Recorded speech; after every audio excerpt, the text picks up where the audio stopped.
statement, I want to let my colleagues know basically how we're going to proceed today. I also want to thank Senator Heinrich and his staff for working with us on today's hearing, getting it scheduled and set up, and thanks to all the senators for your participation. Today is the committee's 9th hearing on nominations for the current administration. We're going to hear from 2 nominees, 2 people who have been nominated to serve on the Federal Energy Regulatory Commission, known as FERC, Laura Swett and David LaCerte. And I thank President Trump for sending both nominees over. The commission is what's known as an independent agency. It plays a critical role in America's energy dominance. As the Supreme Court explains, FERC's mission is, quote, to encourage the orderly development of plentiful supplies of electricity and natural gas at reasonable prices. FERC accomplishes this mission by overseeing the reliable interstate transmission of electricity and transportation of natural gas and of oil. FERC regulates wholesale power prices and reviews proposals for major energy products such as natural gas pipelines, LNG terminals, and hydroelectric dams. FERC also protects the reliability and security of the bulk power system. It enables those it regulates to provide affordable, reliable energy to millions and must adopt policies that keep pace with today's economy. So we'll meet those nominees and invite each one of them to give an opening statement and introduce family and friends here in a moment. Our first nominee today is Laura Swett. Ms. Swett currently works as an energy and litigation counsel at the law firm of Vincent & Elkins, where her principal area of practice is federal energy regulatory litigation. She represents pipelines and other regulated entities before the commission. She previously served as senior legal and policy advisor to then FERC Chairman Kevin McIntyre and Commissioner Bernard McNamee. Before that, she was a lawyer in the FERC Office of Enforcement, where she led and supported investigations. Second, we'll hear from David LaCerte. Mr. LaCerte recently returned to his position as special counsel with the law firm of Baker Botts, where he's focused on energy litigation and environmental safety and incident response. Earlier this year, he served as principal advisor to the director of the U.S. Office of Personnel Management, where he also served in the Trump administration in the first go-around. He continues to serve there as an unpaid special government employee. Mr. LaCerte previously served as executive counsel to the chairman of the U.S. Chemical Safety Board, overseeing the agency's response to major chemical incidents nationwide. Mr. LaCerte also held several key leadership roles within the Louisiana state government, including Secretary of the Louisiana Department of Veterans Affairs. A combat veteran of the United States Marine Corps, Mr. LaCerte served as an infantryman with the 1st Battalion, 1st Marines, 1st Marine Division. So welcome to both of our nominees. Let's begin. And I'll now turn to my opening remarks. The Federal Energy Regulatory Commission holds enormous influence over America's ability to power its homes and to fuel its industries, and thereby indirectly strengthening American national security. When it functions well, families see affordable bills, communities see investment, businesses are more able to grow. When it fails, the consequences are felt in every corner of the country, in every economic way imaginable. Under the Biden administration, FERC was too often steered in a direction that was harmful and that harmed hardworking Americans. Costs rose. Affordable energy is clean energy. No Project 25, 2025 FERC. Affordable energy is clean energy. No Project 25, 2025 FERC. Affordable energy is clean energy. No Project 25 FERC. Affordable energy is clean energy. No Project 2025 FERC. Affordable energy is clean energy. No Project 2025 FERC. Infrastructure projects languished in regulatory limbo. Vital pipelines and terminals were delayed or denied, while demand for reliable power only continued steadily to increase. The record left the nation more vulnerable to energy scarcity and more dependent on foreign suppliers. The task before today's nominees is to help reverse that course. If confirmed, Ms. Swett and Mr. LaCerte will be charged with ensuring FERC applies the law as written, not as reimagined by regulators. They'll need to evaluate the policies that have been put in place by the previous administration and roll back those that drove up costs, stifled innovation, or weakened the resilience of our grid.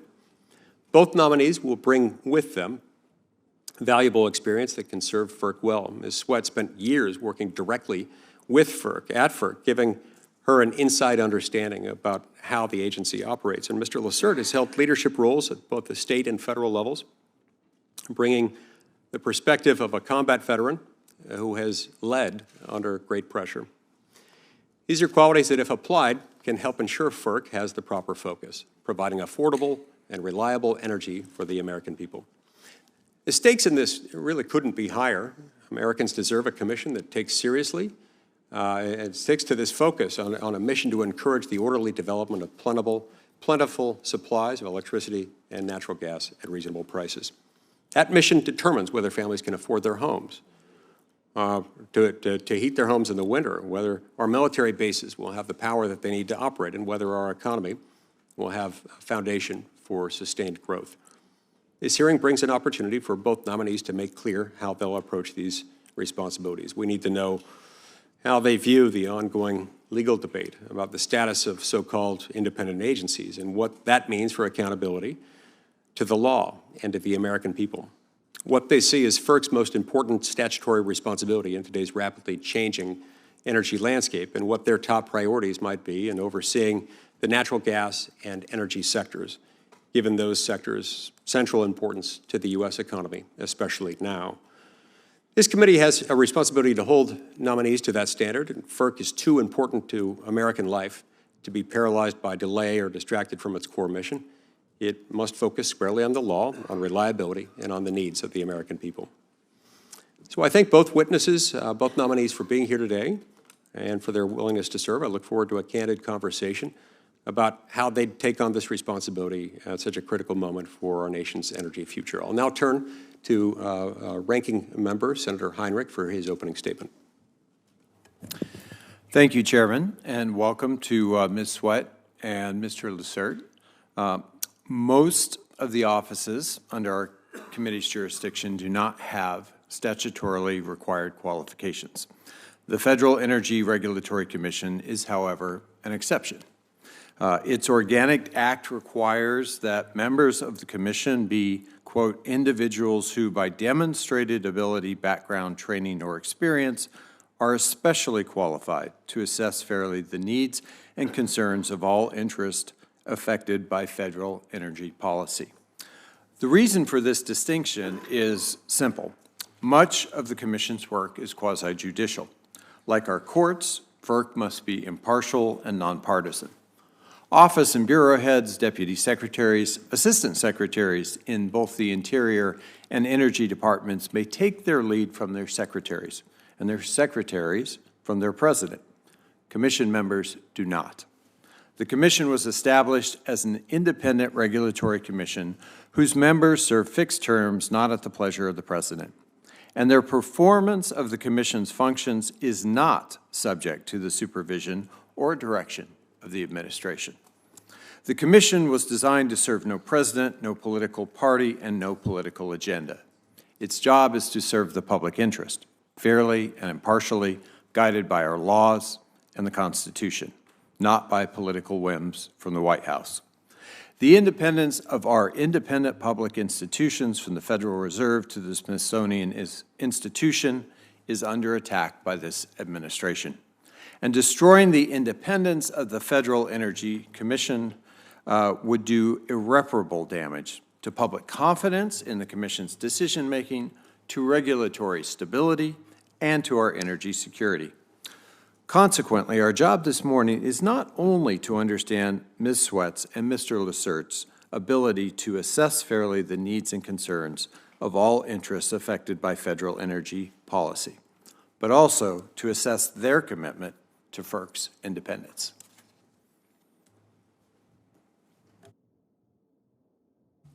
Thank you so much, Senator Heinrich. We'll now turn to our colleague from Louisiana, Senator Cassidy, to introduce David LaCerte. My privilege to do so, and before I begin, I will introduce a letter from my governor who is supporting Mr. LaCerte's nomination. Thank you all. That'll be admitted to the record without objection. Thank you, Chairman Lee, Ranking Member Heinrich, and fellow committee members. I got the privilege of introducing David as a nominee for the Commissioner of the Federal Energy Regulatory Commission. He's a lot of things: a combat veteran of the Marine Corps, an attorney, a true conservative, Emily's husband, and father to 4 kids who are truant today, not going to school, but they're all behind him. He attended law school at LSU before going on to become a highly successful attorney working in energy litigation. Practiced privately at Sternberg, Nakari, and White in New Orleans before serving as special counsel at Baker Botts, advising clients in the energy sector on some of the most complex challenges facing the energy industry today. After rising through the ranks at the Louisiana Department of Veterans Affairs, he was appointed to serve in various federal positions, including most recently as White House liaison and senior advisor to the director of the U.S. Office for Personnel Management, where he continues to offer counsel.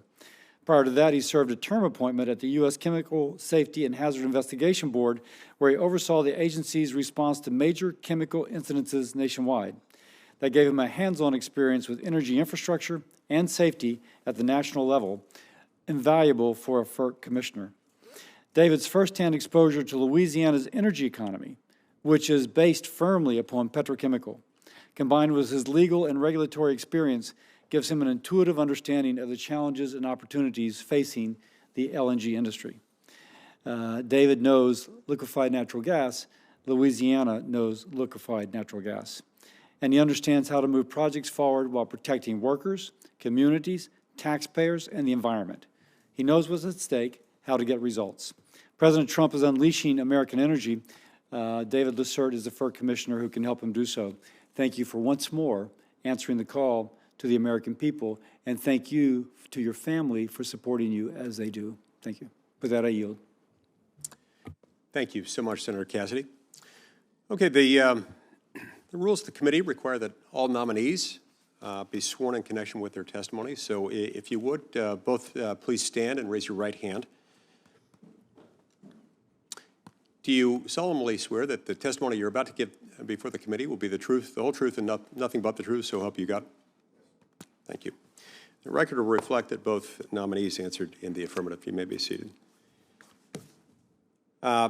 Before you begin your opening statements, I'm going to ask the nominees 3 questions that we pose to all of the nominees that come before this committee. You can just signify by saying yes or no. You don't have to stand for this part. First, will you be available to appear before this committee and other congressional committees to represent the Commission's positions and respond to issues of concern to Congress? Second, are you aware of any personal holdings, investments, or interests that could constitute a conflict of interest or create the appearance of such conflict should you be confirmed and assume the office to which you've been nominated by the President of the United States? No.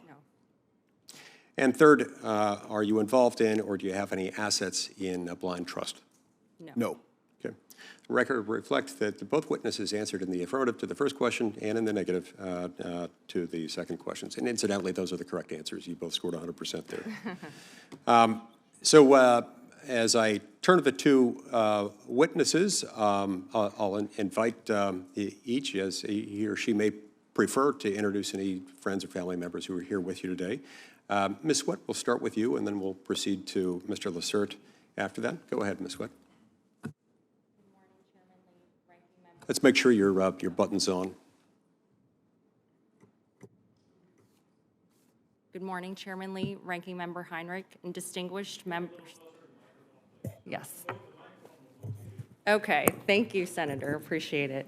Good morning, Chairman Lee, Ranking Member Heinrich, and distinguished members of the committee. I am grateful to appear before you today and for your considering my nomination to be a commissioner at the Federal Energy Regulatory Commission. I am deeply honored that the President nominated me for this role, and I am grateful to the members of the committee who graciously met with me before today. I would not be here without the support of many incredible people, including those who are behind me.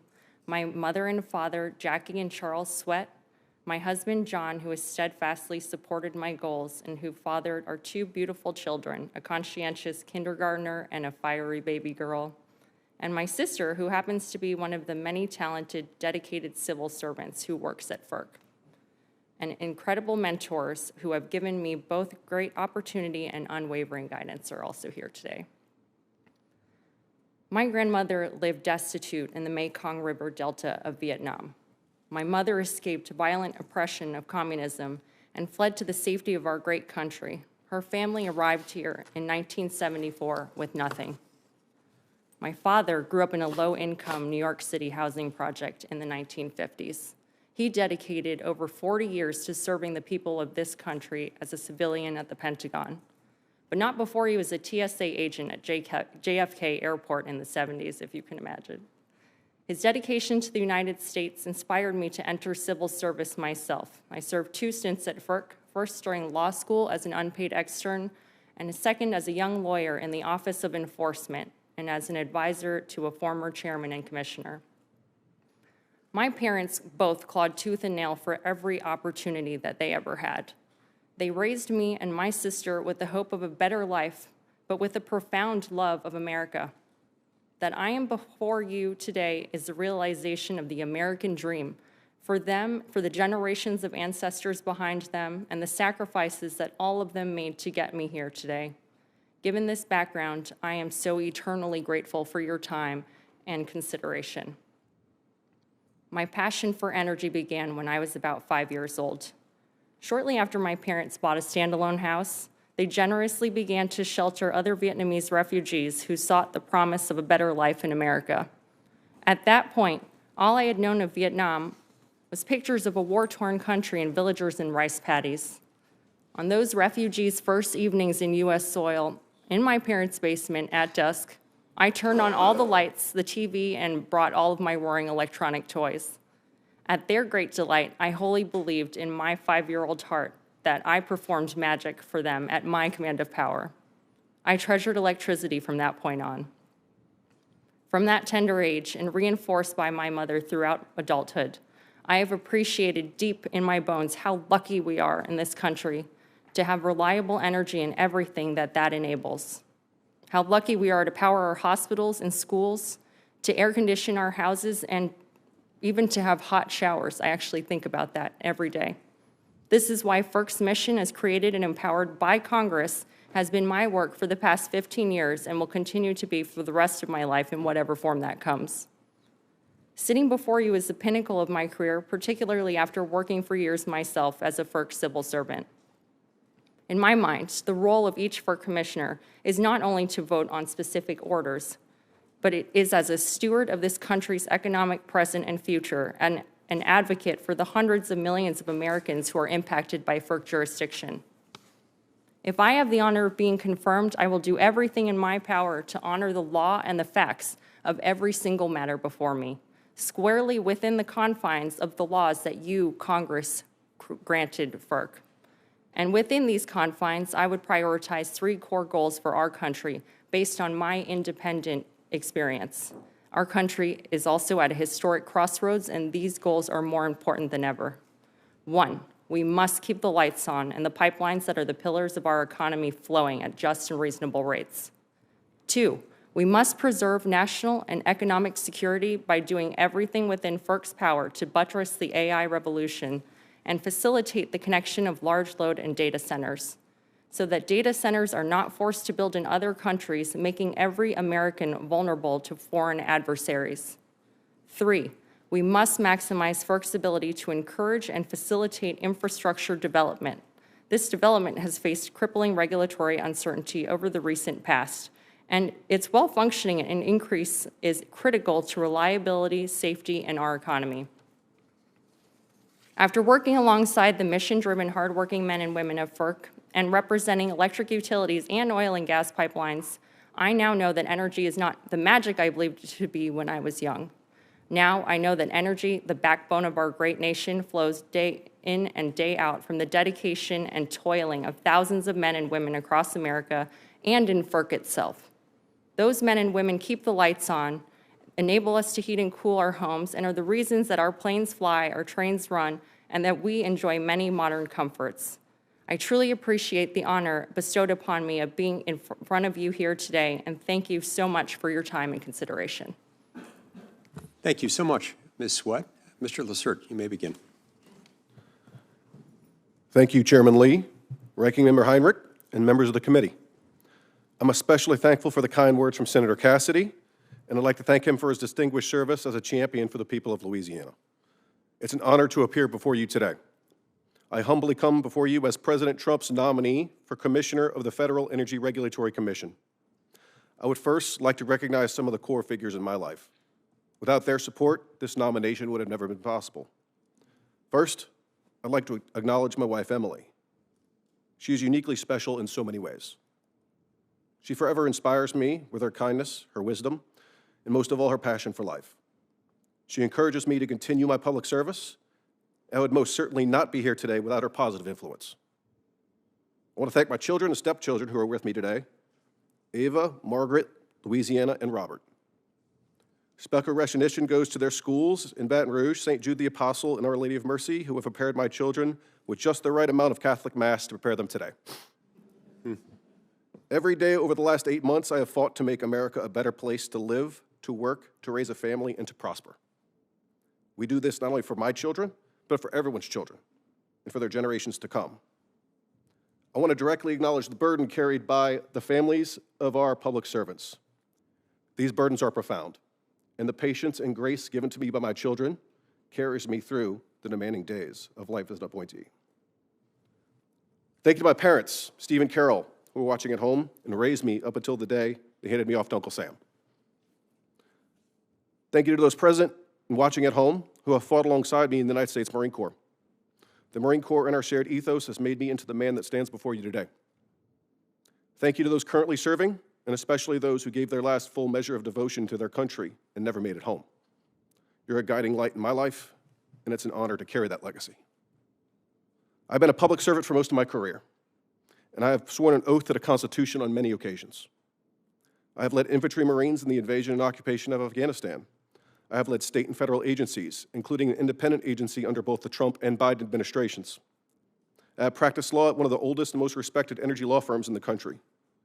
These unique experiences have afforded me an understanding of the intersections of government and industry that has left me well prepared for the role in which I am considered today before this honorable committee. Today, FERC is at a historic crossroads. The demand for energy is growing, and the infrastructure which has allowed this country to thrive for so many decades needs continued improvement and investment. The challenge of increasing the reliability and resiliency of our grid while simultaneously protecting our ratepayers has never been a more important balance. It's a foundation that is built brick by brick and decision by decision. Artificial intelligence, data centers, and reindustrialization present a compounding of these issues, which will require diligent planning, forecasting, and regulatory oversight from both the states as well as FERC. This is a challenge that must be met and cannot be delayed. The administrative burden placed upon those who seek to invest in our infrastructure is staggering. Delays in federal reviews and decision-making make energy less reliable and more expensive. Reducing processing time and the associated administrative burden will speed projects along, allowing those cost savings to be passed to ratepayers. I believe my background as a government executive and my experience as an environmental attorney provide strong qualifications and a fresh perspective on these issues challenging FERC. The outstanding career staff at FERC cannot do this alone. As the committee has noted, FERC is most functional with a fully seated board of complementary commissioners prepared to work together, along with stakeholders, to develop solutions for the problems of today and tomorrow. Once again, Chairman Lee, Ranking Member Heinrich, and members of the committee, I appreciate the opportunity to appear before you, and I look forward to your questions. Thanks so much to both of you. We will now start 5-minute rounds of questions, alternating between Republicans and Democrats. I'll go first, then Senator Heinrich, and then alternating between Republicans and Democrats in order of seniority subject to the early arrival rule. Mr. LaCerte, let's start with you. One might observe that you haven't had direct experience at the Federal Energy Regulatory Commission, but you do bring to the table a wealth of personal and professional experience to the role. Tell me, and the committee, how your background has prepared you well to serve as a FERC commissioner, and how your perspective is something that can benefit the commission's work on behalf of the American people. Senator, thank you for that question, and I appreciate the opportunity to answer it.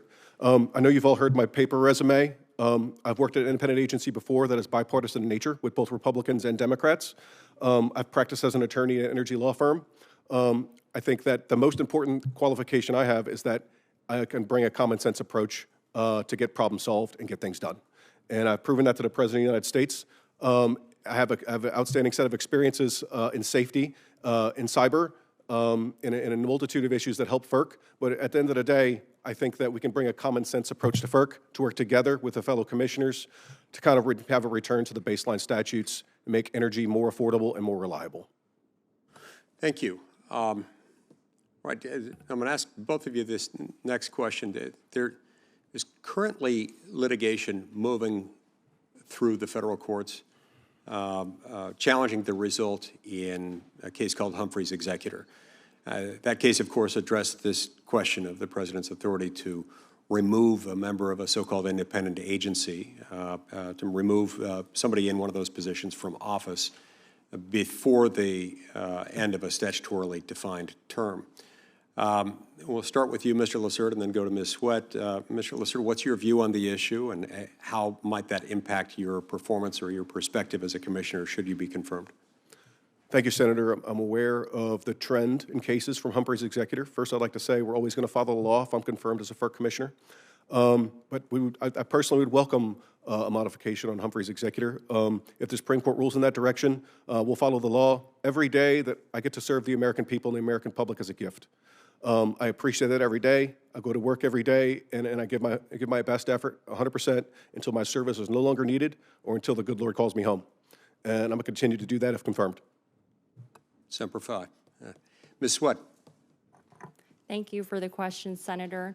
I share my potential colleagues' views that it would be a true honor to be confirmed to serve on the Federal Energy Regulatory Commission.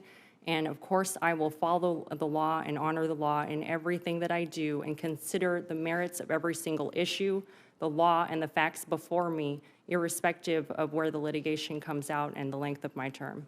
Thank you. And Ms. Swett, what would be your top priority as a commissioner while regulating natural gas and energy sectors? You know, the energy commodities that are subject to FERC's jurisdiction represent between 3% and 6% of U.S. GDP, and as core inputs of that energy, those inputs end up having a multiplier effect in the economy. So with that in mind, what would be your top priority if confirmed as a FERC commissioner when regulating natural gas and electricity? Thank you for the question, Senator. I agree with you. FERC's mission is more important than ever, given its impact on the economy and the unprecedented historic load growth and demand, and also resource adequacy issues facing our country. If I have the honor of being confirmed, I will always go back to the statute that Congress has authorized, and that is encouraging the orderly development of plentiful supplies of electricity and natural gas at reasonable prices for American consumers. And hand in hand with that is FERC's mission of ensuring that the lights are on. We have to ensure that our grid is stable and that all Americans have access to electricity that is reliable. Sound objectives and very consistent with FERC's statutory mandate. What do you see as some of the most significant impediments to achieving those outcomes? Well, thank you for the question, Senator. The increasing load that we are facing today, particularly given the AI revolution in our country, which is integral to national security and our economic stability, makes reliability more important than ever. And FERC has dealt with those issues, and so have the states, and it's squarely within the crosshairs of jurisdiction of federalism. And so that is something that we must navigate very thoughtfully, very carefully, and very specific to each instance in which it arises in front of FERC. Great. Thank you very much. My time has expired. I'll turn the time over to Martin Heinrich. Thank you, Chairman. Earlier this year, President Trump signed an executive order asserting to give the White House greater control over independent agencies. As both of you know, FERC is a statutorily independent agency with a very clearly defined mandate. So, Ms. Swett, let me start with you. Can you tell me why maintaining FERC's independence is so critical? Thank you for the question, Senator. Maintaining FERC's independence is critical because that is exactly how Congress created the agency. In the DOE Organization Act of 1978, Congress carved FERC out of DOE's jurisdiction and explicitly provides that no FERC action is under review by anyone at DOE. And thus, as a lawyer who has been practicing FERC law for 15 years, I will always go back to the statute, and that is exactly what Congress directed, and I will not exceed the jurisdiction that Congress has given the agency if I am confirmed. Mr. Cert, same question.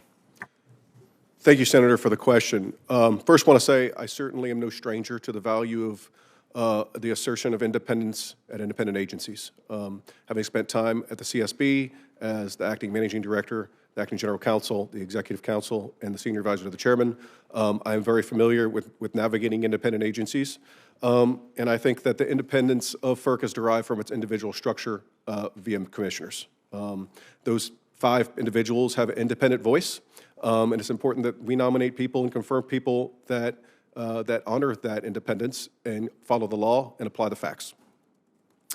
According to EIA data, despite all that we've heard about affordability today, household electric bills are up 10% nationally since the beginning of this administration, in less than a year, actually. Double-digit increase in electric bills.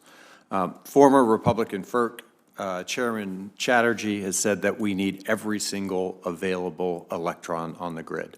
Both of you have referenced the increased demand as a result of data centers and artificial intelligence. Would you agree that in the face of incredible rising demand, probably the greatest demand increase we've seen since the onset of air conditioning, that the grid right now requires more, not less, affordable and reliable energy? Ms. Swett. Thank you for the question, Senator. I absolutely agree with you that the grid needs more generation and more reliable generation, and that we should do whatever we can to ensure that the lights are on. That said, under the Federal Power Act, Congress has explicitly stated that FERC's mission is to ensure that there is no undue discrimination in the rates that are charged pursuant to its jurisdiction. And I agree with that, of course, per Congress's wisdom. And if I have the honor of being confirmed, I will honor that in every matter that I examine. Let's take that one step deeper down. Right now, and for the next several years, actually, probably for at least the next 4, 95% of the projects slated to come onto the grid to serve that demand are represented by wind, solar, and battery storage. We don't have, when you look at other generation sources, if they're not already in the queue, things like combined cycle natural gas has a 5-year waiting period for combined cycle natural gas turbines. Nuclear obviously has permitting challenges that oftentimes it takes 10 years to get nuclear generation built. What would the impact be if we, without replacement generation, took that 95% out of the pipeline of oncoming generation? Thank you for the question, Senator. As a humble lawyer who is not an economist or a scientist, I'm not going to try to guess what the impact of taking that huge amount out of the queue would be. However, it is incredibly important that we thoughtfully ensure that as much generation is available as necessary to meet the unprecedented demand that our country is facing that will rise with every passing year. So I commit to you that if I have the honor of being confirmed, then I will take a hard look at the matters before me, including interconnection, which I understand is under challenge in several federal courts at this time. So I don't want to prejudge anything, but if it comes before me and I am confirmed, then I will do everything I can to work with my colleagues to come to a solution. I'm not an economist, but as the son of a lineman, I can tell you that if we took that generation out of the pipeline, we would see incredible increasing costs, and that's why I think everyone at this dais is incredibly concerned about that. Mr. LaCerte, can you commit to maintaining FERC's independence and commit that a generator's technology, which traditionally has not been considered when making interconnection decisions, permitting decisions, that FERC will maintain its agnostic approach to generation? Thank you for the question, Senator. As my potential colleague Laura has noted, that under the law, we must remain neutral as it relates to such decisions, and we'll always follow the law. Mr. LaCerte, the baseline statute, I think that was the word you used, the baseline statute for FERC requires that the chairman and members of the commission shall be individuals who, by demonstrated ability, background, training, or experience, are specially qualified to assess fairly the needs and concerns of all interests affected by federal energy policy. Do I understand it that you have not represented clients before the FERC? Correct. I have not represented clients before FERC, Senator, and I believe that that is a strength of mine and not a negative. As former Chairman Christie has noted in his swan song departing this commission, that there's a real fear of regulatory capture of FERC. So I think a fresh perspective and a common sense approach amongst one of the 5 members would be a welcome addition. So you've never signed any pleading on a client's behalf with FERC on any matter? Correct. Okay. Describe to me the energy work that you've done at your firm. Sure. So most of my work is done under the Clean Air Act, predominantly from a focus of safety and environment. I was housed within the energy litigation section of Baker Botts, which is one of the preeminent law firms in Texas which practice energy law. Within the energy litigation group, there's a environmental safety and incident response section, and that would run the gambit all the way up and down the stream of energy, all the way from wellheads to refineries to transportation and pipelines, which is crossover from my time in jurisdiction in the Chemical Safety Board, all the way to specialty chemical refining. Thank you, Chairman. Senator Barrasso. Thanks so much, Mr. Chairman. For both of you, congratulations. Welcome to the committee. You know, this is a committee that gets work done. We last year passed permitting legislation, 15-4, bipartisan, because for a long, long time we've all agreed that environmental permitting requirements have delayed the halted needed infrastructure projects for our country to make sure that we have the energy and the ability to transmit that energy. Part of this is pipeline. So, Ms. Swett, even the courts have realized that this is out of control. The Supreme Court, as we've discussed this year, issued an 8-0 ruling that determined that reviews have become unreasonably burdensome. In the 7-county decision, Justice Kavanaugh wrote that, quote, the National Environmental Policy Act, NEPA, is a procedural cross-check, not a substantive roadblock, but it's turned into a roadblock, and so the Supreme Court agreed 8-0. He continued, the goal of the law is to inform agency decision-making, not to paralyze it. So how do you believe this decision is going to impact how FERC reviews projects? Thank you for the question, Senator. As someone who has been part of the NEPA process for many applications in front of FERC, I share your sentiments that the regulatory process can be difficult to navigate and also creates quite a bit of uncertainty for infrastructure developers who invest billions of dollars into securing our nation's energy future. I see 7-county as significantly narrowing the scope of environmental review required under NEPA. And now that it's more clear what FERC is required to do in examining the projects before it under the procedural statutes of NEPA, I am confident that if I have the honor of being confirmed, that with my colleagues, we should be able to take a hard look at FERC's processes to see what efficiencies are available, to see what we can make more transparent for the industry and to the benefit of the American people. Thank you.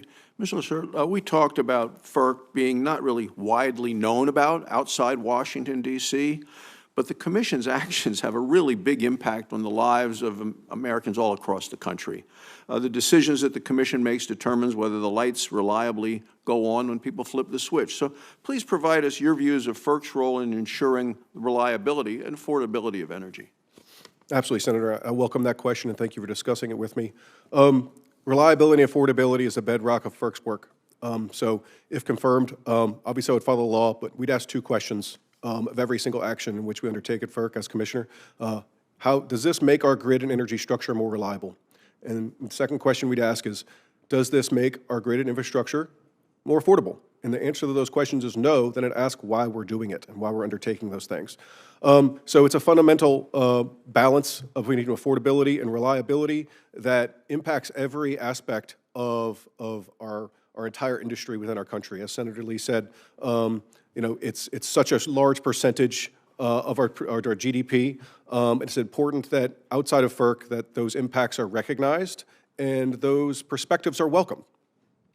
And Ms. Swett, we've had years of stagnant electric demand, but that's really changed because we're expecting a rapid growth with AI, with data centers, with electrification. As I pointed out in this committee in the past, that peak demand in the summer is expected 5 years from now because of all these things to actually increase as if adding an entire new California to the grid, even to the point that the New York Times had that as a front page story. The demand is growing. Clearly, FERC is going to play a vital part in managing and helping with this growth. Can you share your views on the importance of meeting the demand growth and FERC's role in supporting that effort? Thank you for the question, Senator. I actually have lost sleep a few nights worrying about how our country will meet the demand that it faces. And if I had the honor of being confirmed, I would do everything I can within the powers clearly drawn by Congress for the agency, and that is to ensure that there is plentiful supply of energy at just and reasonable rates, and taking a hard look at the merits of every single matter before me, including the specific geographic market characteristics of each matter, which are extremely different depending on what market they are, the type of company that's in front of the commission, and also how it interconnects to the grid. I would weigh all of those to ensure that FERC is mindfully encouraging connection and development of whatever it can. Mr. Chair, my time's expired. Thank you very much. Congratulations. Thank you, Senator Barrasso. Senator King, you're up to bat next. Thank you very much. Mr. LaCerte, I'm a little confused. Senator Lee asked you the question about the Humphreys executor decision, and you seem to indicate that you felt that the president would and should have the power to fire a FERC commissioner. Is that your position? My Senator, thank you for the question. My position is that we'll follow the law, and if the Supreme Court of the highest court in the land changes that law, then we'll follow that too. Well, it's hard for me to imagine how the president having the power to fire commissioners could. Then you could still call the commission independent. That, to me, is an ultimate compromise. Let's talk about the central reality that we're facing today, which has been mentioned several times, and that is the incredible increase of demand of electricity. The chairman in the last hearing that we had indicated some data that we're looking at 2% a year increase in demand. Over 10 years compounded, that's a 30%. That's a staggering increase. The question is, there are two issues. One is the power availability, and the second is time. How soon can it come? Ms. Swett, what's the cheapest form of electricity generation today in the country? Thank you for the question, Senator. I have not looked into that issue, but I am happy to look into it and answer any questions. Well, I'll help you. It's wind and solar by a mile, by a factor of 2. The fellow who left here under difficult circumstances actually was correct. The cheapest form of energy today are wind and solar by a long shot. Do you know, let's take a case study, Iowa. Any idea how much wind power supplies to the economy of the electricity supply of Iowa? No, sir, I don't know those specific numbers. 60%. Iowa is the 15th lowest electricity cost in the country, and in the past year, as we've already learned, Average electricity prices across the country have gone up between 6 and 10%. In Iowa, it's actually gone down 0.5%. The point is, you both have talked about being agnostic. I hope you'll hold to that, because we can't ignore the reality around us that this administration is extremely hostile, and that's a mild term, to renewable energy. And yet, and the second point, as I've talked about price, is speed. There's no question that wind and solar are the quickest to deploy. Senator Heinrich mentioned if you wanted a new gas turbine plant today, it would be about 7 years between permitting and the fact that there's a 5-year wait time for a turbine. A major solar project can go online in a year and a half. So I just hope that you all will be true to your word today and not follow what amounts to an ideology that says we can't have wind and solar. Mr. LaCerte, will you commit to being agnostic as to energy sources and focus entirely on reliability, cost, and availability? Senator, the Federal Power Act requires that a commissioner be neutral in those decisions, and I commit to following the law. And I think I want to emphasize again, speed is an issue here. This demand growth that we're seeing is going to be taking place in the next 2, 3, 4, 5, 6 years. We don't have 2, 3, 4, 5, 6 years to somehow conjure electrons out of the sky. Actually, we can conjure them out of the sky if we're talking about solar power. So the second issue, we're talking about supply, is the grid. The grid is not prepared for this increase in demand. And one of the concerns I have is the cost of expanding the grid to meet this demand is going to be gigantic. And we have to be sure that that the expansion of the grid is done in a cost-effective way, and that's where FERC comes in, and that's where what I call GETS, grid-enhancing technologies, come in. Ms. Swett, talk to me about utilizing grid-enhancing technologies as opposed to simply building in the old way and adding this cost to the consumers. Thank you for the question, Senator. I fully share your sentiment that we should be maximizing the resources that we already have, including the existing grid. And as someone who has represented transmission owners in the past, I understand the technology behind that and the potential benefits that can be realized from GETS. But you also understand, if you've done that kind of representation, that it's the incentive to the transmission owner is to build, not do the low-cost, no-cost improvements. And therefore, I think FERC has to think about how do we incentivize the adoption of these technologies, because letting the market play as it normally would, where the transmission owner has the incentive to actually build rather than make the grid more efficient. So I hope you'll bear that in mind. Thank you, Senator. Yes, I understand that transmission incentives have been heavily litigated at FERC, and FERC has been facing those very difficult issues for many years, and I commit to you that I will take a hard look at any of those related matters if they come before me, if I am confirmed. My time has expired, but very quickly, just I hope you both, assuming you're confirmed, and that's up to the committee and the Senate, take a serious look at the interconnection queues at the RTOs. That, remember we talked about time. The average wait in many RTOs around the country is 5 years, and that is unacceptable. And some of the RTOs are now talking about using AI in the analysis, the engineering analysis for interconnection. I think that's got to be part of the solution. Again, time is our enemy here. If we don't meet this demand, we're going to see some very negative consequences. Thank you, Mr. Chairman. Thank you so much, Senator King. Senator Cortez Masto. Thank you. Ms. Swett, Mr. LaCerte, congratulations on your nomination. Thank you for meeting with me. Welcome to your family. And I appreciate you taking the time to answer some of my questions. I want to do some follow-up today on those questions for the record as well. We've been talking about a lot of the independence and the importance of the independence of FERC, and you both admitted to that when we were talking, the importance of that independence. But I would want to just confirm my understanding of the law and your understanding of it as well. Currently, the law allows FERC to promulgate significant regulations, correct? The law allows you to do that. Yes. And there's a Yes, process Senator. for doing that, correct? Yes. Yes. Does the current law require review of those regulations by the President of the United States before you go through your process? Yes or no? Senator, I have to defer to the Administrative Procedure Act on that. I haven't reviewed that in preparation for the hearing for that particular question. Well, I can tell you that APA doesn't allow that, so you know that. Ms. Swett, as an attorney, does currently the law and the APA and the rules that you follow for FERC, for regulatory agencies, when you're promulgating rules, there's process to follow, and in that legal process, does it require review of the president prior to moving forward? Thank you for the question, Senator. I'm unaware of any law passed by Congress that states that. Thank you.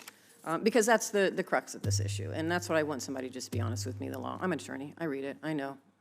I know there's no requirement by the president to review anything that we have set in law for a regulatory agency to do, but that's what he has put in his executive order, and that's my concern.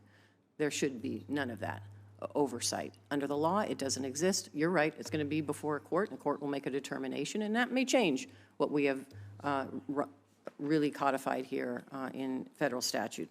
So let me move on. As we've discussed today, manufacturing and data centers are two industries causing a massive surge in electricity demand across the country. In my home state of Nevada, it's experiencing this through new battery manufacturing facilities and data operation centers across the Silver State. We talked about that. In anticipation of this boom, Nevada Energy NV Energy has taken innovative steps to utilize grid-enhancing technologies to reconductor lines and bolster the capacity and reliability of existing power lines. From each of your perspectives, do you think the existing grid can be improved and maximized by new technologies to help mitigate some of those costs? Mr. LaCerte, let me start with you. Thank you, Senator, for the question. Fully support maximizing technology as it relates to the grid. And as we continue to innovate, those in grid-enhancing technologies will only get more efficient and more effective. So it has to be a continuous process. I do know that FERC to date has required an analysis on grid enhancement technologies through another orders. And I fully support a continued analysis and a continued encouragement of their usage as we continue to evolve in these areas and we continue to find new and innovative ways to deliver electricity. Thank you. Ms. Swett? Thank you, Senator. I fully share my potential colleagues' views on this matter. Thank you. Let me just also say, and despite recent FERC orders, generation interconnection queues across the country are notoriously backlogged. And preventing the connection this is preventing the connection of new energy resources needed to meet growing power demands on regional grids. In fact, there was a recent report by Lawrence Berkeley National Lab determined that nearly 2,300 gigawatts of generation and storage capacity was held up in interconnection queues at the end of 2024.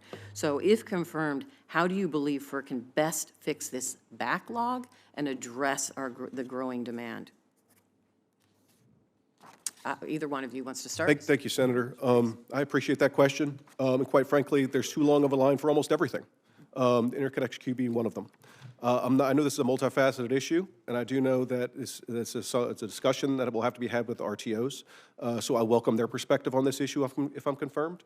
We'll have to work together as partners amongst the states, the RTOs, and the ISOs to come up with solutions to that issue and a number of other issues, which quite frankly take too long, sap the work of the FERC career staff, and make it too hard for those that want to invest in our infrastructure to do so. So it's important. It's a bipartisan issue, I believe, and we need to come forward to find solutions for not only the interconnection queue, but the long list and long wait times to do business across the board. Yeah. Ms. Swett, anything else to add? Thank you for the question, Senator. The interconnection queue, I personally know, has been something that FERC has been wrangling with for many years, and many staff were devoted to issuing FERC's recent rulemakings related to that. And given that that is under appeal in several federal courts, I don't want to prejudge where it would come out. However, if I had the honor of being confirmed, I would certainly work very hard with my colleagues to see what FERC can do to solve that problem. Thank you. My time is up. Thank you both. Thank you. We'll turn now to Senator Daines, who just paid me a profound compliment, noting my uncanny resemblance to Mr. LaCerte, which is a huge compliment to me. And I put down to Mr. LaCerte, you know, 20 years ago, you had a lot of the women in the country were getting the Rachel haircut, and now we're all getting the LaCerte. So, Senator Daines. If the chairman would put away his razor for about a month, I think we'd have a real uncanny resemblance there. So thank you, Chairman Lee. as well as Ranking Member Heinrich. I want to first congratulate the nominees today, and I want to invite you both to come out to Montana to see the issues that we're talking about here today. We are rich in energy resources in Montana, which we're very grateful. The FERC's mission, as stated on their website, is, and I quote, to assist consumers in obtaining reliable, safe, secure, and economically efficient energy. FERC is not and should not be a climate regulator. FERC is and should remain an independent body that focuses on safety and economics and stays true to the mission. My first question is for both Ms. Swett and Mr. LaCerte, and it's been the same for many of the FERC nominees that have come before this committee over the past several years. It's a yes or no question. Do you agree that FERC's primary mission is to be an economic and safety regulator? I'll start with Ms. Swett. Thank you for the question, Senator. Yes, I absolutely agree that FERC is an economic regulator primarily. Mr. LaCerte. Yes, Senator. Will you commit to review each decision that comes before you at the Commission fairly, impartially, and through the lens of providing affordable, reliable, and safe energy? Ms. Swett? Yes, Senator, I make that commitment wholeheartedly. Mr. LaCerte? Yes, Senator, absolutely. Thank you. I want to pivot and talk a bit about hydropower permitting reform. Hydropower provides the second largest share of electricity generation in Montana. It's a wonderful source of renewable energy and baseload power, and a very affordable and reliable power. Many of the existing dams are currently undergoing relicensing. Unfortunately, the existing process is broken and can take nearly a decade to relicense a hydropower dam that has been operating for 4 decades. I've worked long and hard in a very bipartisan way in this committee to make changes to that process. This includes modest changes to speed up the process, focus it on the actual effects of the project moving forward, instead of a wish list of mandatory conditions from agencies and outside stakeholders.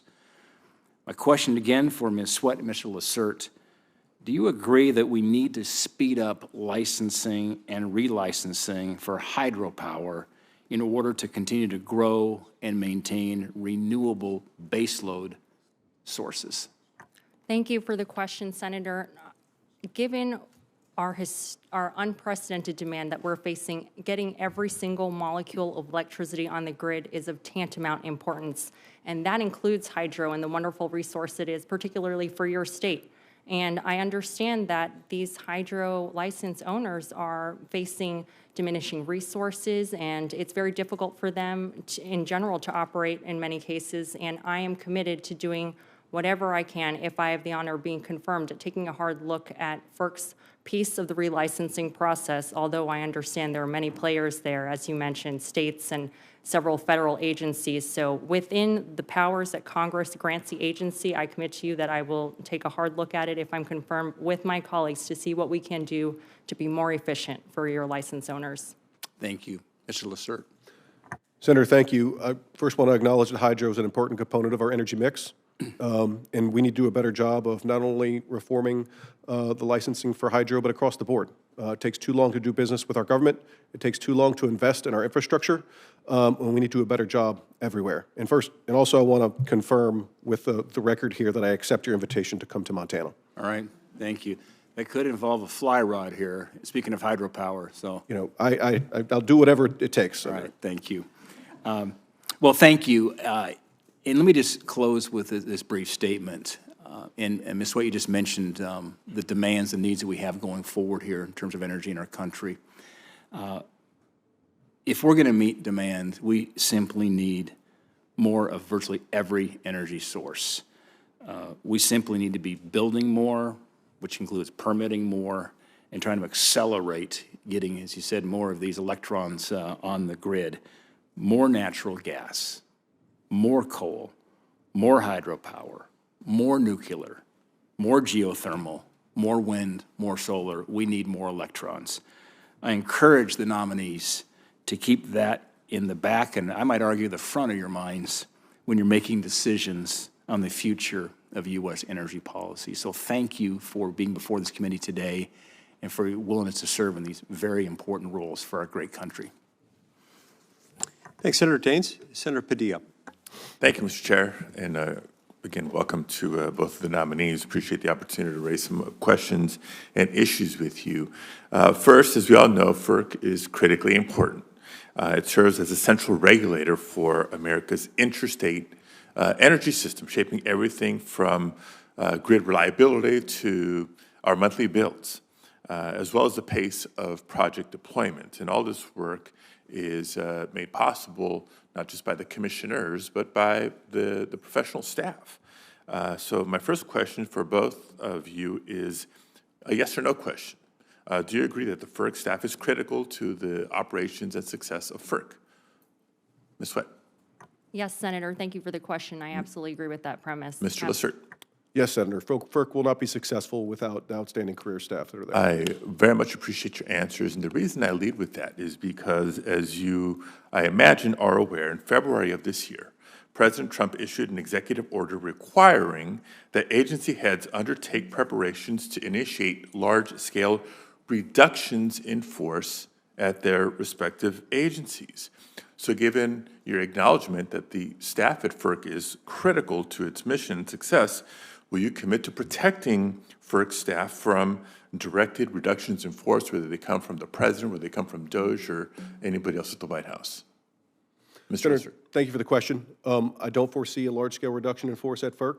The mission of FERC is directly in line with the president's management agenda, and I don't foresee anyone asking that of FERC. Ms. Swett? Thank you for the question, Senator. As someone who worked alongside FERC staff myself, I know how hard they work, how mission-driven they are, how technically strong and legally strong they are, and the value of each employee there. Okay, I'm not getting a clear yes, I'm going to go to bat for the professional staff. And you may not foresee a directed reduction in staff, but we've seen it across the administration for months and months and months now. So yes or no, you're going to go to bat for maintaining staffing levels? Yes or no? Yes or no, Ms. Swett? Yes, Senator. Thank you very much. The second area, I wanted to just echo a concern that Senator Heinrich has raised a couple of times. And so did Senator King, for that matter, respecting the independence of FERC and how critical that independence is for the job that it does. Ms. Swett, I'm satisfied with the answer you've given earlier, but Mr. LaCerte, you kind of gave a little bit of a caveat referencing the Supreme Court and whether they would change anything in terms of the president's ability to hire or fire commissioners. What's your commitment to maintaining the independence of FERC regardless of the outcome of any case that gets to the Supreme Court? Senator, I will do the most of my ability under the law to maintain the independence of FERC 100%. Okay, because I just can't imagine, and again, this is not hypothetical. We've seen the president threaten it and actually follow up on those threats in agency after agency, both those directly under his jurisdiction and authorities, and many of those that are not. So that is a significant concern. The last area I do want to bring up is transmission and generation. Obviously, it's critical for fulfilling our growing needs as a country and as an economy. What we've seen since last Congress is continued delays and consistent projections of load growth, as well as increasing energy costs. That's the data before us at this moment. So what specific steps should FERC take to accelerate the interconnection queue processing, particularly for transmission level projects? I know Senator Cortez-Masto raised this, but I want to be more specific and precise here. Specific proposals or ideas? Thank you, Senator. First, I'd like to acknowledge that we need more transmission. That's beyond debate. I think that to meet the coming needs, I've seen some of the growth projections and I've seen some of the need projections, and I certainly understand where you're coming from in that. So transmission is going to be part and parcel to maintaining that growth and sustaining that growth over the long term. but it's important to note also we need to do so with protecting the ratepayers. It needs to be an important balance. As I noted in my opening, that needs to be done decision by decision and brick by brick. That is the way that policy is implemented at FERC, and that's my commitment to you if I'm confirmed. So one follow-up comment and one follow-up question to that. And then, of course, Ms. Swett, I'll ask you to chime in. One, there are proposals being kicked around, particularly as we've gone through our permitting reform negotiations here at this committee level, standardized timelines and penalties for transmission owners who fail to meet those deadlines is certainly one balanced carrot and stick approach to move the ball forward. But the follow-up question, my final question at this moment is, do you commit to doing that job and meeting those objectives regardless of resource type? If we're in such need of additional energy on the grid, I know this administration is a big fan of fossil fuels, but electrons are electrons, whether they're natural gas plants that are generating that electricity, whether it is geothermal generating the electricity. We've talked about hydro in this hearing. I want an equal commitment to solar projects, to wind projects, whether it's onshore or offshore. Yes or no, Mr. LaCerte and Ms. Swett? Thank you, Senator. The Federal Power Act requires that a FERC commissioner be neutral in such a thing. So I'm going to follow the law. I'm going to maintain that neutrality. Thank you, Ms. Swett. Thank you for the question, Senator. I echo my colleagues' sentiments here that FERC cannot unduly discriminate against any type of generation. Thank you very much. Thank you, Mr. Chair. We will now turn to the former governor of North Dakota and North Dakota's current senior senator, Senator John Hoeven. Thank you, Mr. Chair, and thanks to both of you for being here. Appreciate it very much. First question I have for both of you is that coal provides an incredible amount of the base load power generation in the country. Certainly in our area, for example, North Dakota, two of our regional grid operators, MISO and SPP, both get a lot of their base load from coal-fired electric plants we have in our state.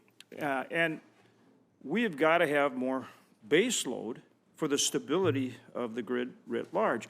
So if confirmed, and start with you, Ms. Swett, and then Mr. LaCerte. If confirmed, how would you approach the challenge of new demand growth, recognizing that we need base load for the stability of the grid to have that available 24/7? Thank you for your question, Senator, and I really appreciated the time to meet with you yesterday. Thank you. If I have the honor of being confirmed, then I believe that ensuring that the FERC jurisdictional markets are sending accurate price signals will value all types of generation, including the value of baseload. If we can do whatever FERC can in its jurisdiction to ensure that those markets are well functioning, then I am committed to that goal if I am confirmed. Well, I agree with that, and you got to send the right market signals. Do you have thoughts on how you do that?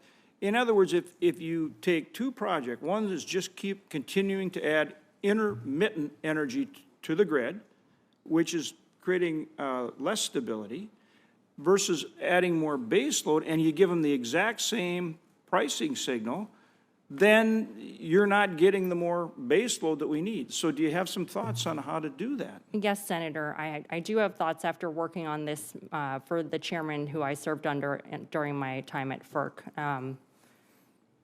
Every market is struggling with different resource adequacy issues and also trying to integrate the states' decisions that are in those markets on their generation mix and their portfolios, which is fully within their jurisdiction under the law. And so the best thing that FERC can do is take all of the inputs that it gets from those states and their generation choices and every generator before it and the rates that it is considering to ensure that just and reasonable rates are achieved for the American people under the Federal Power Act. Okay, thank you. Mr. LaCerte? Thank you, Senator. I enjoyed our conversation in your offices this week. Appreciate it. It's important that we note that coal is a vital component of our energy mix and the value that it gives to baseload power. And I've seen the studies, I've seen the supply and demand coming out of some of the RTOs, and we're going to need more reliable baseload power moving forward, and coal certainly plays an important component in that mix, absolutely. Yeah, and in fact, as far as developing more, and in our state, we have it all. I mean, we have biofuels, we have wind, we have solar, we have a lot of oil and gas, we have coal, we have it all. We do it all. I mean, we don't just say all of the above, we actually do it, okay? And, you know, the different forms of power have their role. But even to put more intermittent on, we're going to have more baseload or it doesn't work, right? Would you agree with that? Absolutely. Yeah. Talk, each of you, a little bit, and again, follow up our conversation is, one of the other challenge we have is as we're moving energy to market, and we see that, because we're in North Dakota, we move a lot of energy to like a 12-state region. So transmission lines, pipelines, all those kind of things. How do we build those projects, but at the same time, make sure that we protect states' rights and property rights? How do we, you know, what are your ideas in that regard? And Ms. Swett, we'll start with you again. Thank you for the question, Senator. I agree that building big transmission projects is essential to our reliability as a nation. And I'm committed to doing whatever FERC can to ensure that its part encourages infrastructure development. That said, I'm also, if I am confirmed, I will faithfully execute the laws as passed by Congress. And FERC does not have citing authority over transmission. It only has a very small portion of the law for eminent domain within a DOE-designated corridor. And so whatever the guidance of Congress is on that matter, I will faithfully execute if the laws change as well. But certainly sensitive to protecting private property rights. Yes, absolutely, Senator. I am very aware that landowner rights are, they're very important and very personal, and I would take a hard look at them in any matter before me if I am confirmed. Thank you. Mr. LaCerte. Senator, thank you. I appreciate that question. You know, as a former state cabinet secretary, I certainly appreciate the value of states' rights and, you know, the lack of federal encroachment upon those rights. It's important to me, and I know we discussed that in your office the other day. You know, it's important also to note as a South Louisiana, you know, it's important that we take into account landowners' rights when we're permitting and we're planning our pipelines and our transmission.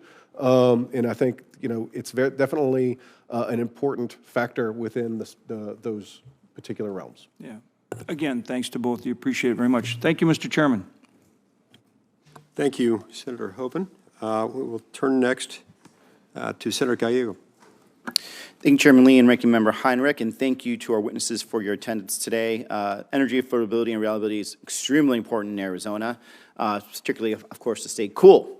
Arizonans have to shell out an extra $100 compared to their winter electric bills per month, which is the highest additional cost anywhere in this country. In addition, we do have growth of both data warehouses as well as you know, great chip manufacturing. So as the load growth demand rises, Arizonans deserve federal leaders that will ensure that their energy costs does not get more expensive and, of course, dangerously less reliable. I first want to echo some of the concerns of my colleagues regarding FERC's independence, something that I think we have, you know, been wary to see, not just with FERC, but other independent committees that have slowly, I think, been crept in by this administration. So I want to make sure that you continue to do that. Mr. LaCarte, especially in Arizona summers, our energy grid faces very, very high demand. So in 2023, a study was actually done that a multi-day blackout, which has happened in other states, could cause nearly half the city to require emergency department care and could potentially kill thousands of Arizonans and Phoenicians. So we're certainly not the only state that is dealing with extreme heat and other weather disasters. How will you partner with public utility regulators to identify and respond to emerging reliability challenges across the country? Thank you, Senator. I first want to note, thank you for your service. You know, my grandfather is buried in the Veterans Cemetery in Chandler, Arizona. Oh, excellent. So I wanted to note that and thank you for Thank that.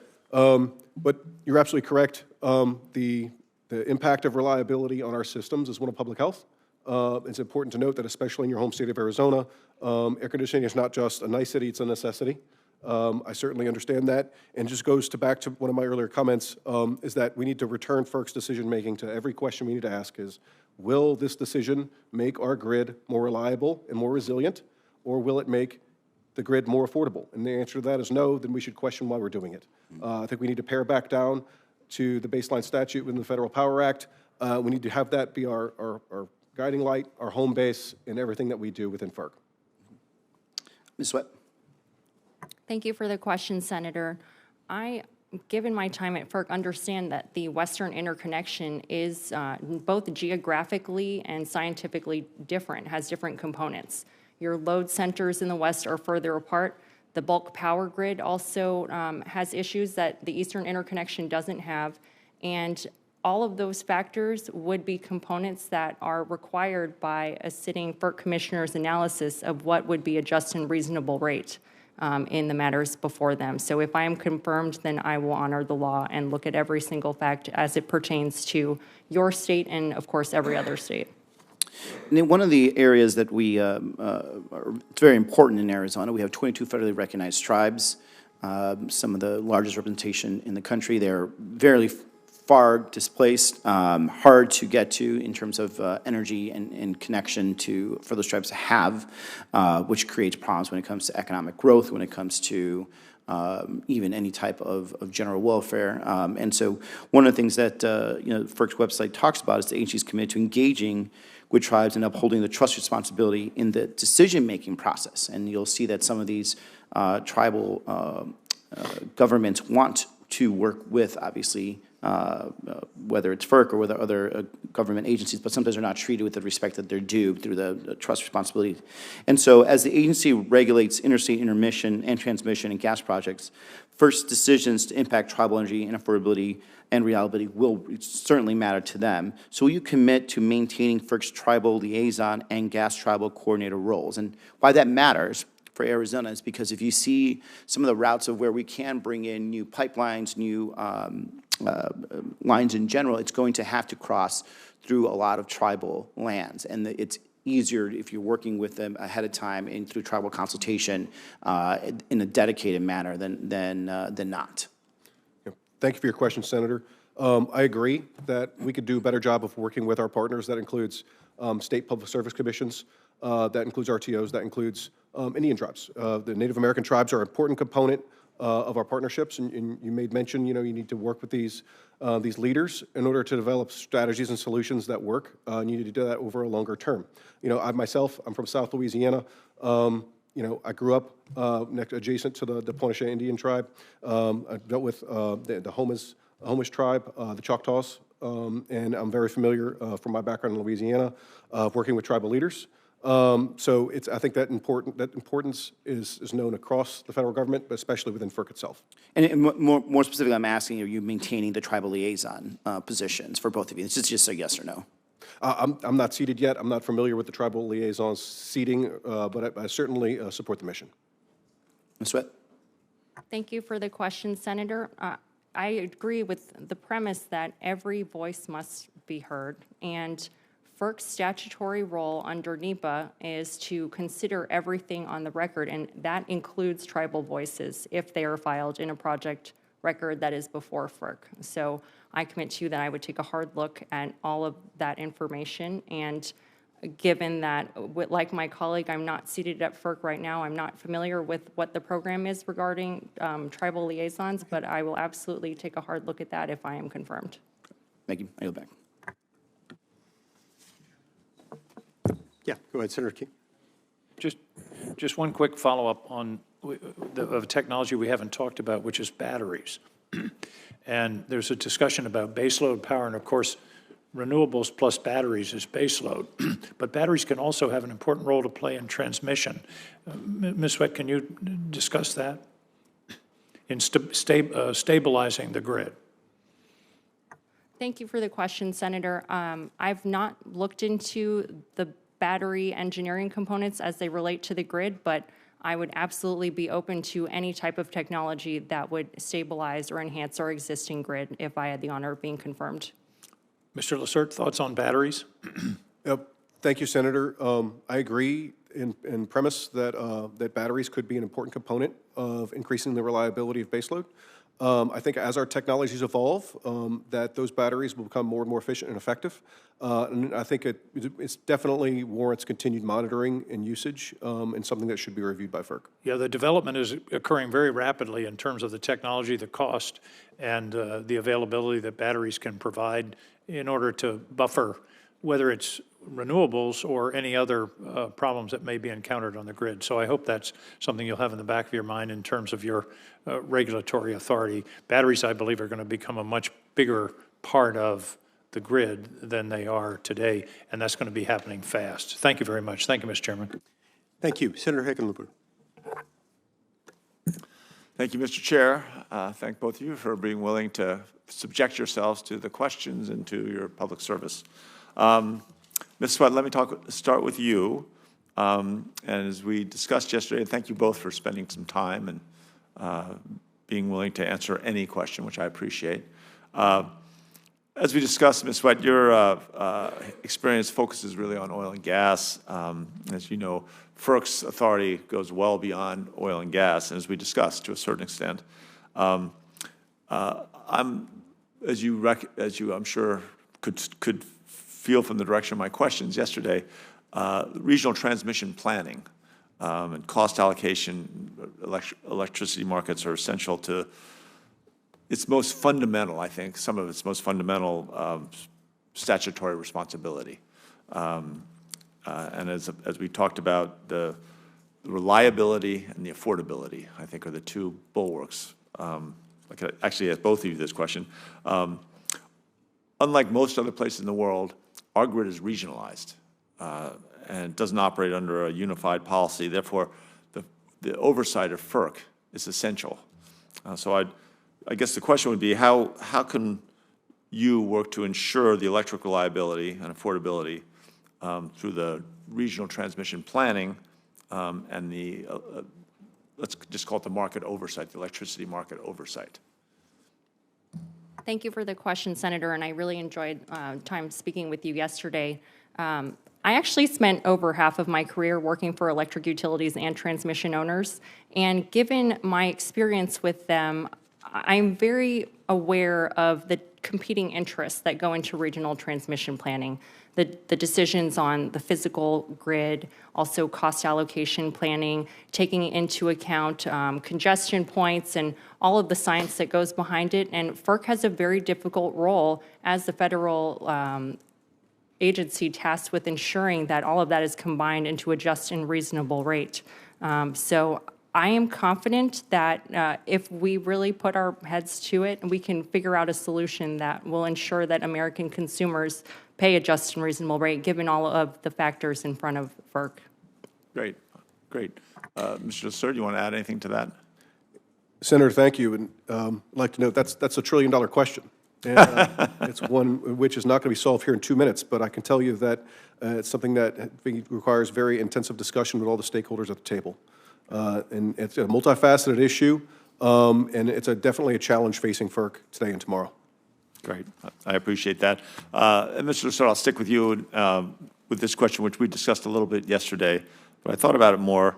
You know, the interregional transmission helps deliver the lowest cost energy sources from where they're generated to where electricity is needed. And oftentimes that's reflected in the cost, you know, where it's more valuable. This committee recently had a whole hearing looking at how do we meet demand in an efficient way. And we heard the transmission is going to be clearly needed to address the AI boom. Let's call it, for lack of a better thing, an AI boom. So do you agree that transmission across state lines increases the reliability of the grid? Right? In other words, that as we cross state lines, that is one of the basic methods to increase reliability. Yeah, I would agree, Senator, that interstate transmission, when properly planned and executed, will increase the reliability. Great. And then are there reforms in terms of how do we do that? And again, we touched on this a little bit yesterday. What are the reforms we need to make sure that we do that build out in the appropriate way? Thank you. And I know we spent some time talking about this yesterday in your office. I think we need to make it easier to do business with the federal government. And by reducing some of the barriers to entry, by reducing some of the exclusion of the mid and smaller companies that can do business with the company, we're going to invite more investors to the table to invest in our grid, invest in our infrastructure. And that's going to pay dividends in both the reliability and the affordability of our energy systems. Right.